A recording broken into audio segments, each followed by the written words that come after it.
పరిపాలన విధానం ఏంటంటే గత 5 సంవత్సరాలు ప్రజలు చూసి విసిగిపోయి ఉన్నారు. రైతుల విషయానికి వస్తే ఆయన చెప్పింది ఒకటి చేసింది ఒకటి. ఆయన అయితే మాత్రం ఒక విడత ఇస్తే 3 విడతలు ఇచ్చే పరిస్థితి లేదు. ఒక రౌండ్ 5,500 ఇస్తే నెక్స్ట్ 4 విడతలు కూడా లాస్ట్ టైం అలా ఇవ్వడం అయితే లేదు. అది కూడా అరకొరగా 30 మంది ఉంటే 5కి ఇవ్వడం, 25 మందికి మానేయడం.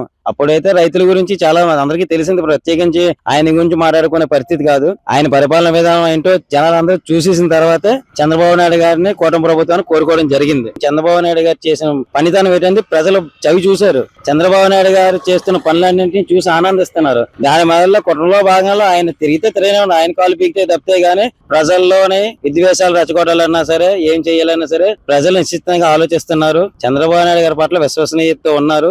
ఆయన కూడా చంద్రబాబు నాయుడు గారు కూడా ప్రజల పట్ల అంకిత భావంతో పరిపాలన విధానాన్ని చేసి చూపిస్తున్నారు. జగన్మోహన్ రెడ్డి గారు రైతులతో తిరగనివ్వండి, లేకపోతే ఇంకో దగ్గరికి వెళ్ళనివ్వండి, ప్రజల విషయంలోకి వస్తే మాత్రం చంద్రబాబు నాయుడు గారు చేసినట్టు మరి ఎవరూ చేయలేరు. ఎన్ని కుట్రలు చేసినా సరే రైతులందరూ కూడా చంద్రబాబు నాయుడు గారి ప్రభుత్వంలోనే ఆనందంగా ఉన్నారు.